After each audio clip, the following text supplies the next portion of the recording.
Hello दोस्तों, make माई SSC channel में आप सभी का स्वागत है। कंप्लीट रीजनिंग के सीरीज में आज हम लोग फिर से जुड़े हैं रीजनिंग के एक बहुत ही इंपॉर्टेंट टॉपिक के लिए। इस टॉपिक का नाम है फिगर एनालॉजी या फिर चित्र सादृश्यता भी कहते हैं। फिगर एनालॉजी का आज पार्ट 5 है। इससे पहले हमने फिगर एनालॉजी पर 4 वीडियोस बनाई है, जिसकी लिंक आपको इस वीडियो के डिस्क्रिप्शन में मिल जाएगी। वहां से जाकर आप इन पुरानी वीडियोस को देख सकते हैं। एनालॉजी के सीरीज में इससे पहले हमने नंबर एनालॉजी तथा वर्ड एनालॉजी डिस्कस किया है, जिसकी लिंक हम आपको इस वीडियो के डिस्क्रिप्शन में प्रोवाइड कर रहे हैं। वहां से जाकर आप इन पुरानी वीडियोस को देख सकते हैं। कंप्लीट रीजनिंग की सीरीज में इससे पहले हमने find missing number, number series, order and ranking, dice, mathematical reasoning discuss किया है, जिसकी लिंक आपको इस वीडियो के डिस्क्रिप्शन में मिल जाएगी। वहां से जाकर आप इन पुरानी वीडियोस को देख सकते हैं। तो चलिए देखते हैं कि फिगर एनालॉजी में हम लोग क्या पढ़ने वाले हैं। आज फिगर एनालॉजी का पार्ट 5 है। इससे पहले हमने क्वेश्चन नंबर 24 तक डिस्कस किया है। आज क्वेश्चन नंबर 25 से हम सीरीज को आगे बढ़ाएंगे और देखेंगे क्वेश्चन नंबर 25 का करेक्ट आंसर क्या है। ठीक है, आपके सामने एक क्वेश्चन दिया गया है और ये आपका क्वेश्चन पूछा गया है एसएससी सीजीएल के एग्जाम में। ये आपका मोस्ट इंपॉर्टेंट प्रश्नों में से एक है। एसएससी सीजीएल के एग्जाम में पूछा गया क्वेश्चन। आपके सामने एक एनालॉजी का क्वेश्चन दिया गया है। आपके सामने ये दो, आप पहले फर्स्ट पार्ट की आकृतियां देखिए। इन दोनों में एक दूसरे से जो संबंध होगा वही आपके पार्ट सेकंड में भी एक दूसरे से संबंध होना चाहिए। क्वेश्चन भी यही कह रहा है और इसी सीरीज में हम आगे भी बढ़ेंगे। अब बताइए आपका करेक्ट आंसर क्या होगा। आपके सामने 4 ऑप्शन दिए गए, ए बी सी डी। इन्हीं में से कोई एक करेक्ट आंसर होना चाहिए। अब बताइए आपका करेक्ट आंसर क्या होना चाहिए। तो यहाँ देखिए, ध्यान से देखने पर एक बात हमें यहाँ दिख रहा है। थोड़ा सा हम आपको जूम करके दिखाने की कोशिश कर रहे हैं कि यहाँ देखिए, पहले यहाँ आपके पास एक सर्कल है। सर्कल के अंदर उसके बाद से एक त्रिभुज बनाया गया है और उसके बाद से एक और त्रिभुज बनाया। यहाँ सर्कल के अंदर तो एक ही त्रिभुज है, लेकिन इस सर्कल के अंदर हम कितने त्रिभुज बनाए हैं। तो इस सर्कल के अंदर हम 2 त्रिभुज बनाए। कहाँ? तो यहाँ देखिए, ध्यान से देखिए, जूम कर रहे हैं हम। यहाँ आप देख रहे होंगे कि यहाँ आपके पास जो सर्कल बने हैं, यहाँ तो आपका एक ये वाला सर्कल बना है, ठीक है। और एक सर्कल आपको और दिखाई दे रहा होगा, ये वाला। देखिए, ये वाला आपको दिखाई दे रहा होगा, ठीक है। मतलब यदि एक त्रिभुज है तो हम कितने त्रिभुज बनाए हैं? 2 त्रिभुज। और फिर इसमें तो इसी क्रम में हम आगे बढ़ेंगे और बताइए इस क्वेश्चन का करेक्ट आंसर क्या होगा। ठीक है, तो इसी क्रम में आगे बढ़िए। आप यहाँ एक सर्कल के अंदर कितने त्रिभुज बनाए गए हैं? तो पहले वाले सर्कल के अंदर आपका एक त्रिभुज था, तो दूसरे वाले सर्कल के अंदर आपके 2 त्रिभुज हैं। और बाकी जो आपके क्रॉस हैं वो सेम है। एक क्रॉस ऐसे है और एक क्रॉस ऐसे है। तो यहाँ भी आपका एक क्रॉस ऐसे है, एक क्रॉस ऐसे है। सेम क्रॉस है, उसके में कोई परिवर्तन नहीं हुआ है। ठीक है, तो अब बताइए आप करेक्ट आंसर यहाँ कैसे देंगे। आंसर को आप इलिमिनेट पहले करना शुरू कीजिए। यहाँ देखिए, सेम क्रॉस यहाँ भी, मतलब ऐसे सेम क्रॉस आंसर में होने चाहिए। और इसका करेक्ट आंसर क्या होगा? यदि इस सर्कल के अंदर एक सर्कल है तो फाइनली जो सर्कल आएगा उसके अंदर 2 सर्कल होने चाहिए, तभी हम क्वेश्चन का करेक्ट आंसर निकाल पाएंगे। ठीक है, तो यहाँ देखिए, पहले हम क्या करते हैं, तो पहले हम आंसर को एलिमिनेट करने की कोशिश करते हैं, ताकि हमारा मान जो है वो आसान हो जाए और जल्दी से इस प्रकार के सवालों को हम कर पाए। एक बात आप हमें बताइए, क्या ऑप्शन संख्या बी में आपको कोई एरर दिखाई दे रहा है? तो जी बिल्कुल हमें एरर दिखाई दे रहा है। एक क्रॉस तो आपका ऐसे बन जा रहा है, लेकिन एक क्रॉस ऐसे आपका नहीं बन पा रहा है, क्योंकि ऊपर आपका खाली स्थान है। तो ऑप्शन संख्या बी को हम एलिमिनेट कर सकते हैं। ठीक है, अब आगे बढ़िए। अब आइए आप ऑप्शन संख्या सी में। एक बात हमें बताइए, क्या हमें कहीं आधे सर्कल या फिर हाफ सर्कल की बात कहीं भी प्रश्न में की गई है? कहीं भी नहीं की गई है। तो ये वाला भी हम एलिमिनेट कर सकते हैं, क्योंकि इसमें जो एक सर्कल बनाया गया है, यहाँ देखिए सिर्फ हाफ सर्कल है। ठीक है, तो इसे हम क्या कर सकते हैं, इसे हम एलिमिनेट कर सकते हैं। अब आपके सामने 2 ऑप्शन है, या तो करेक्ट आंसर ऑप्शन संख्या ए होगा या फिर करेक्ट आंसर ऑप्शन संख्या डी होगा। अब बताएं आप क्वेश्चन का करेक्ट आंसर क्या होगा। तो यहाँ देखिए, हमें लाना क्या है, एक सर्कल के अंदर एक सर्कल दिया गया है, तो यहाँ एक त्रिभुज दिया गया था तो 2 त्रिभुज हो गया, मतलब टोटल 3 सर्कल होने चाहिए। अब आप ऑप्शन देखिए और बताइए कहाँ आपको 3 सर्कल दिखाई दे रहे हैं। इससे आगे कुछ सॉल्व ही नहीं करना है। तो यहाँ देखिए, यहाँ तो 3 से अधिक है, ये तो फिक्स है। ठीक है, ये होने वाला नहीं है। अब आपके सामने ऑप्शन भी एक ही बच रहा है, ऑप्शन संख्या ए, और यहाँ 3 सर्कल भी दिखाई दे रहा है। तो इस क्वेश्चन का करेक्ट आंसर आप क्या पिक करेंगे? तो इस क्वेश्चन का आप करेक्ट आंसर ऑप्शन संख्या ए पिक करेंगे। कुछ भी नहीं है, इस प्रकार के सवालों को मुश्किल से आप 2 से 3 सेकंड में आसानी से बना लेंगे। इस प्रकार के सवालों का एक पैटर्न बना हुआ एग्जाम में हर साल ये क्वेश्चन पूछे जाते हैं तथा परीक्षाओं के दृष्टिकोण से मोस्ट इंपॉर्टेंट प्रश्नों में से एक है। और ये आपका क्वेश्चन एसएससी सीजीएल के जो एग्जाम हुआ हुआ था 2008 में, उसमें ये क्वेश्चन पूछा गया था। तो चलिए सीरीज को आगे बढ़ाते हैं और आते हैं आज के अगले प्रश्न, क्वेश्चन नंबर 26 की तरफ। आपके सामने एक क्वेश्चन है, अब बताएं इस क्वेश्चन का करेक्ट आंसर क्या होगा। और ये आपका क्वेश्चन पूछा गया है एसएससी सीजीएल एसएससी स्नातक स्तरीय परीक्षा 2006 में। अब बताइए इस क्वेश्चन का करेक्ट आंसर क्या होगा। अपनी अप्रोच लगाइए, खुद से करने की कोशिश कीजिए और बताइए इस क्वेश्चन का करेक्ट आंसर क्या होगा। उसके बाद से हम अपनी अप्रोच बताते हैं, ठीक है। तो चलिए आते हैं क्वेश्चंस की तरफ। एनालॉजी कहती है कि पहले वाला पार्ट जो आपका है उसमें पहली आकृति से दूसरी आकृति से जो संबंध है वही आपके दूसरे वाले पार्ट में पहली आकृति से दूसरी आकृति में होना चाहिए और आप इसी सीरीज में आगे बढ़ेंगे, ठीक है। तो चलिए आते हैं, पहले हम पार्ट 1 पर आते हैं। तो यहाँ देखिए हमें दिखाई क्या दे रहा है। यहाँ तो पहले हमें एक त्रिभुज दिया गया है और उसमें स्लॉट्स खींची गई है, ठीक है। और उसके साइड में यहाँ आपका एक तिरंगा टाइप का कुछ बनाया गया है, ठीक है। और उसके बाद से फाइनली जब हम आते हैं तो यहाँ देखिए क्या किया गया है, एक और त्रिभुज बनाया गया है जिसमें स्लॉट्स नहीं है, बिल्कुल सादा है। और एक अन्य आकृति बनाई गई है जो इससे हटकर है या फिर इससे भिन्न आप बोल सकते हैं, ठीक है। अब आप बताएं किस सीरीज में आगे बढ़े। तो यहाँ आपसे बोला गया है कि इन दोनों जो त्रिभुज के लंब हैं वो एक समान होने चाहिए, एक पास होने चाहिए, ठीक है। तो अब इसी सीरीज में हम जब यहाँ आगे बढ़ते हैं तो एक ऐसा कुछ त्रिभुज हमारे सामने बनना चाहिए। और ऐसा त्रिभुज भी कैसा, तो ऐसा त्रिभुज भी इस प्रकार होना चाहिए कि जिसमें स्लॉट्स काटे गए हों, ठीक है। ये एक इंपॉर्टेंट पॉइंट बनता है, ठीक। अब आप आगे बढ़िए और बताइए अब इसमें क्या होना चाहिए, जो एक इंपॉर्टेंट पॉइंट है। तो अब इसमें एक इंपॉर्टेंट पॉइंट ये है कि यदि यहां इस प्रकार की आकृति है तो यहां स्लॉट्स के पार किस प्रकार की आकृति होगी, तो स्लॉट्स के पास ये वाली आकृति होनी चाहिए और ये वाली आकृति हम यहां बनाएंगे। अब बताइए ये वाली आकृति आपको दिख कहां रही है, ठीक है। तो ध्यान से देखने पर हमें ये वाली आकृति कहां दिख रही है, तो ऑप्शन संख्या सी में दिख रही है और ऑप्शन संख्या सी ही इस क्वेश्चन का करेक्ट आंसर होगा। एक बात और आप इसे ऑप्शन से एलिमिनेट करके कर सकते थे। देखिए यहां ध्यान से देखिए, यदि आपका एक बात तो फिक्स हो गया कि यहां सादा नहीं होगा, ये दोनों तो आपके ऐसे ही कट गए, ठीक है।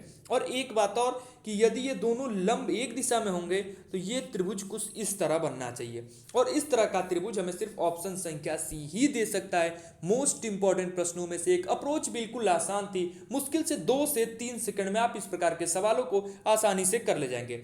और ये क्वेश्चन आपका पूछा गया है एसएससी सीजीएल के एग्जाम में 2006 में जो एग्जाम हुआ था। तो चलिए आगे बढ़ते हैं आज के अगले प्रश्नों की तरफ। आपके सामने एक है क्वेश्चन नंबर 27। अब बताइए इस क्वेश्चन का करेक्ट आंसर क्या होगा या फिर इस सीरीज को हम कैसे आगे बढ़ाएंगे, ठीक है। पार्ट 1 आप उठाइए, पार्ट 1 में जो संबंध है वही आपके पार्ट 2 में होना चाहिए। अब पार्ट 1 में क्या संबंध है ये आपको बताना है, ठीक है। तो यहां देखिए, यहां एक इस प्रकार की आकृति बनी हुई है, ठीक है। यहां एक इस प्रकार की आकृति बनी हुई है, उसके बाद से आपकी ये आकृति इस प्रकार की बन गई, ठीक। ऊपर एक बिंदी है, नीचे एक स्टार है, यहाँ एक बिंदी हो गई और यहाँ एक स्टार टाइप का कुछ बन गया, ठीक है। अब बताएं इस क्वेश्चन का करेक्ट आंसर कैसे होगा और कैसे इस सीरीज को हम आगे बढ़ाएंगे। और आपके सामने ए बी सी डी करके ऑप्शन दिए गए हैं, इसके बाद आने वाली आकृति क्या होगी या फिर करेक्ट आंसर क्या होगा, ठीक है।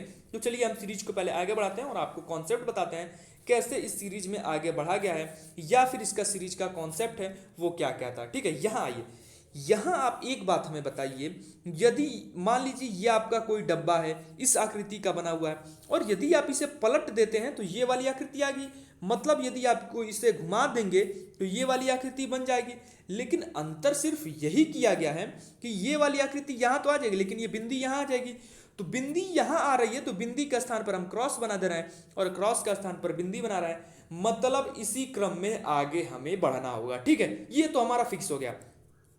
तो अब इसको आप पलट देंगे, जब इसको आप पलटेंगे तो नीचे वाला हिस्सा तो प्लेन आ जाएगा, उसके बाद ऐसा एक आपका क्रॉस सेक्शन एरिया आ जाएगा और उसके बाद से ऐसे प्लेन, उसके बाद से एक ऐसा खड़ी पाई, ठीक है।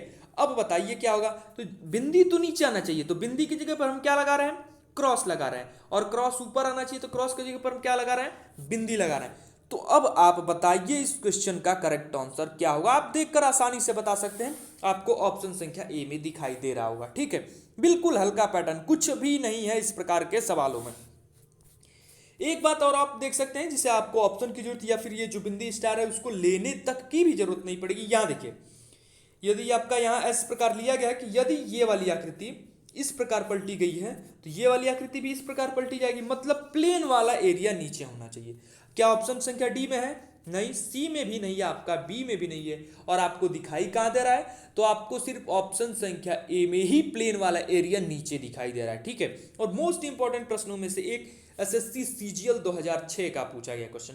आप देख सकते हैं प्रश्न का पैटर्न क्या है, बिल्कुल हल्के पैटर्न का है। यदि आपको बढ़िया प्रश्नों की प्रैक्टिस है तो इस प्रकार के प्रश्नों को आप 2 से 3 सेकंड में बना सकते हैं। और बढ़िया प्रश्नों का मानक क्या होता है, तो बढ़िया प्रश्नों का मानक एसएससी के प्रीवियस ईयर क्वेश्चंस होते हैं, जो बढ़िया पैटर्न का मानक होता है। तो चलिए आज आगे बढ़ते हैं क्वेश्चन नंबर 28 की तरफ। आपके सामने है क्वेश्चन नंबर 28 और एसएससी सीजीएल 2006 के एग्जाम में पूछा गया प्रश्न है। अब बताइए इस क्वेश्चन का करेक्ट आंसर क्या होगा।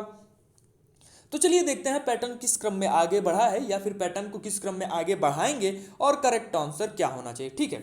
यहाँ देखिए, यहाँ आपके सामने एक इस प्रकार का त्रिभुज वृत्त के अंदर बना है और बाहर की तरफ तीर मार, हम थोड़ा बाहर ज्यादा मार दिए, लेकिन आप इस तरह समझ सकते हैं कि यहाँ आपकी एक तीर कुछ इस प्रकार बाहर की तरफ मारी गई है, ठीक है। और उसके बाद से आपकी यहाँ एक सर्कल बना दी गई। और देखिए जब ये ऊपर की तरफ था तो हम किस तरफ बनाए, तो इसका जो मुख है हम इस दिशा में बना दिए, ठीक है। और जो सर्कल में जो तीर बाहर की तरफ मारी गई थी वो अब हम अंदर की तरफ मार दिए। और उसके बाद से हम क्या किए हैं, यहाँ 2 बिंदियां हम बना दिए, ठीक है। और ये 2 बिंदियां यहाँ हमें दी गई थी, मतलब थोड़ी सी हम सीरीज में आगे बढ़े हैं। और इसी प्रकार देखिए अब आप दूसरे में आइए, तो दूसरे में यहाँ आपका अप था तो यहाँ आपने इस दिशा में बना दिया, और यहाँ आपका डाउन है, यहाँ आपका दिया कैसे गया है, यहाँ आपका इस क्रम में दिया गया है और तीर अंदर की तरफ मारा गया है। तो यहाँ आप क्या बनाएंगे, तो यहाँ आप बनाएंगे इस दिशा में, किस दिशा में बनाएंगे, तो यहाँ आप इस दिशा में बनाएंगे, ठीक है। तो इस दिशा में आपको कौन कौन सा दिख रहा है, क्या ऑप्शन संख्या ए आपको दिख रहा है, तो जी हमें ऑप्शन संख्या ए दिख रहा है, बी दिख रहा है, नहीं दिख रहा है। क्या सी हमें दिख रहा है, सी भी नहीं दिख रहा है, डी भी नहीं दिख रहा है, तो ऑप्शन संख्या ए ही इस क्वेश्चन का करेक्ट आंसर होगा।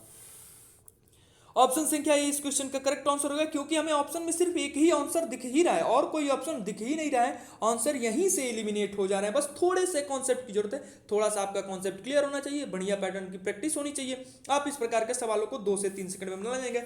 ऑप्शन संख्या ए इस क्वेश्चन का करेक्ट आंसर होगा, ठीक है। तो उम्मीद करते हैं ये क्वेश्चन आपको समझ में आया होगा। एक बार हम आपको फिर से बता देते हैं, यहाँ देखिए ऊपर की तरफ टेंगल बनाया गया है तो हमने इस तरह से बनाया, यदि नीचे की तरफ बनाया गया है तो हम क्या करेंगे, तो नीचे की तरफ बनाया गया तो हमने इस तरह से बना दिया, और इस तरह से सिर्फ ऑप्शन संख्या ए में ही दिखाई दे रहा है। ऑप्शन संख्या ए ही इस क्वेश्चन का करेक्ट आंसर होगा।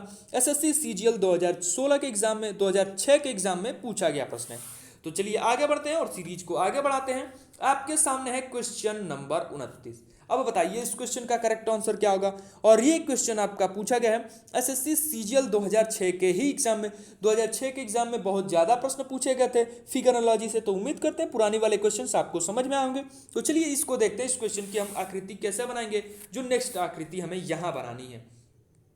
तो पहले आप पहले 2 आकृतियों को डिफाइन कीजिए, कैसे आप उन्हें डिफाइन कर सकते हैं, ठीक है। हम डिफाइन करने की कोशिश करते हैं। यहाँ देखिए हमें डिफाइन जब करते हैं तो ऊपर वाला जो गोला है वो हमें ऊपर दिखाई दे रहा है, मतलब कोई ऐसी आकृति चाहिए जिसमें ये ऊपर वाली आकृति दिखाई देनी चाहिए उसके ऊपर। तो यहाँ भी दिखाई दे रहा है और आसपास कुछ हमें यहाँ भी दिखाई दे रहा है और यहाँ भी दिखाई दे रहा है। ऑप्शन संख्या सी तो आपका एलिमिनेट हो गया, ऑप्शन संख्या सी आपको एलिमिनेट कर देंगे, ठीक है। लेकिन एक बात हमें यहाँ दिखाई दे रहा है कि यहाँ जो आपका बनाया गया कुछ ज्यादा लंबा बना दिया गया है, तो उस सबको हम छोड़ेंगे। पहले हम आगे बढ़ते हैं, देखते हैं कुछ और हो सकता है क्या ऑप्शंस में। तो यहाँ देखिए ऑप्शंस की तरफ आते हैं, तो यहाँ देखिए नीचे एक सर्कल होना चाहिए, तो यहाँ नीचे एक सर्कल है, नहीं है, ऑप्शन संख्या ए नहीं होगा। सी तो हम लोगों ने पहले ही काट दिया था, क्या ऑप्शन संख्या बी हो पाएगा। तो एक बात आप ऑप्शन संख्या बी में देखिए, और जो आप अप्रोच क्लियर कर रहे होंगे कि यहाँ जो आपकी एक सर्कल होनी चाहिए, यहाँ जो आपकी एक लाइन होनी चाहिए इस तरीके की कुछ, वो लाइन यहाँ आपकी मिसिंग है, ठीक है। ध्यान दे रहे होंगे आप, यहाँ जो आपकी एक लाइन होनी चाहिए इस प्रकार की, वो लाइन मिसिंग है, ठीक है। तो ऑप्शन संख्या बी तो वैसे भी नहीं बनने वाला, ऑप्शन संख्या बी आप काट देंगे। अब आपके पास ऑप्शन बच कौन रहा है, तो आपके पास तो सिर्फ ऑप्शन संख्या डी ही ना बच रहा है, तो ऑप्शन संख्या डी इस क्वेश्चन का करेक्ट आंसर होगा। और एक जो सीरीज हम आगे बढ़ाए उस सीरीज में देख भी लिया हमने कि इसका करेक्ट आंसर क्या होने वाला है, तो इसका करेक्ट आंसर ऑप्शन संख्या डी ही होने वाला है। कैसे, तो यहाँ देखिए जो हमें मान दिखाई दे रहा है ये वाला सिर्फ ऊपर दिखाई दे रहा है, तो इसमें हमें 2 जगह दिखाई दिया, यहाँ दिखाई दिया, यहाँ दिखाई दिया, यहाँ तो हमें नहीं दिखाई दे रहा है, यहाँ भी नहीं दिखाई दे रहा है। अब हम इससे हमारा निष्कर्ष निकलता है कि मान इन दोनों में से कोई एक होगा, लेकिन नीचे हमें सर्कल दिखाई दे रहा है, नीचे सर्कल यहाँ दिखाई दे रहा है नहीं, ऑप्शन संख्या ए आपका एलिमिनेट हो गया। अब ऑप्शन संख्या डी ही आपका बचा है और यही इस क्वेश्चन का करेक्ट आंसर होगा। छोटी सी अप्रोच, आप इस प्रकार के सवालों को आसानी से 2 से 3 सेकंड में बना सकते हैं। चलिए आगे बढ़ते हैं आज के अगले प्रश्न और आज का अंतिम प्रश्न क्वेश्चन नंबर 30 की तरफ। ये रहा आपके सामने क्वेश्चन नंबर 30 और ये आपका क्वेश्चन एसएससी सीजीएल 2006 के एग्जाम में पूछा गया प्रश्न है। अब बताइए इस क्वेश्चन का करेक्ट आंसर क्या होगा या फिर इस सीरीज को हम कैसे आगे बढ़ाएंगे। पार्ट 1 की तरफ आते हैं। पहले हम पार्ट 1 की तरफ आए और देखिए पार्ट 1 में जो एक आकृति है पार्ट 2 से किस प्रकार संबंधित है। पहले यहाँ आइए, पार्ट 1 को आप उठा लीजिए और आगे की सोचना बंद कर दीजिए। आप फिर पहले 2 आकृतियों के बारे में सोचिए, यहाँ क्या हो रहा है। यहाँ देखिए, यहाँ एक जे बनाया गया है, यहाँ एक जे बनाया गया है, मतलब अंतिम वाली आकृति सेम होनी चाहिए। ये तो फिक्स पैटर्न है, एक अंतिम वाली आकृति सेम होनी चाहिए। बस इतने से ही हम सवालों का आंसर निकाल सकते हैं। अंतिम वाली आकृति सेम होनी चाहिए तो ये सभी आकृतियां कट जाएंगी। आपका करेक्ट आंसर ऑप्शन संख्या सी होगा। 1 सेकंड भी नहीं लगा, केवल आप पिक करेंगे और आंसर चूज करके आप आगे बढ़ सकते हैं। कैसे, यहाँ देखिए, यदि आप यहाँ लास्ट में जे है और यहाँ भी जे है और लास्ट में यहाँ चतुर्भुज है, बस कोई ऐसी आकृति जिसके लास्ट में चतुर्भुज और हमें दिखाई कहाँ दे रहा है, यहाँ देखिए ऑप्शन संख्या सी में, और यही इस क्वेश्चन का करेक्ट आंसर होगा। बस यहाँ तक करके आप आगे बढ़ सकते थे। लेकिन इसमें अप्रोच क्या लगेगी ये भी जानना जरूरी है। तो पहले हम आइए अप्रोच को देखते हैं। यहाँ अप्रोच क्या लगेगी, यहाँ देखिए, यहाँ जो यल बनाया गया है वो दूसरे नंबर पर ट्रांसफर कर दिया गया है और यहाँ जो आकृति बनाई गई है वो पहले नंबर पर और अंतिम वाली सेम रखी गई है। मतलब ये जो पहले नंबर पर है उसे हमने दूसरे नंबर पर ट्रांसफर कर दिया, जो दूसरे नंबर पर है उसे पहले नंबर पर, और जो फाइनली उसे लास्ट में हम लास्ट में ही छोड़ दे रहे हैं। अब बताइए आपको दिख कहाँ रहा है ऐसा मिलता हुआ, तो ऐसा मिलता हुआ सिर्फ हमें ऑप्शन संख्या सी में ही दिखाई दे रहा है और यही इस क्वेश्चन का करेक्ट आंसर भी होगा। एसएससी सीजीएल का पूछा गया प्रश्न। तो चलिए आज का सेशन यहीं पर समाप्त करते हैं। उम्मीद करते हैं ये सभी क्वेश्चन आपको पसंद आए होंगे। यदि ये वीडियो आपको पसंद आई है तो इस वीडियो को लाइक करें तथा इसी प्रकार रीजनिंग से संबंधित अन्य इंपॉर्टेंट सेशन के लिए हमारे चैनल को सब्सक्राइब जरूर करें। धन्यवाद।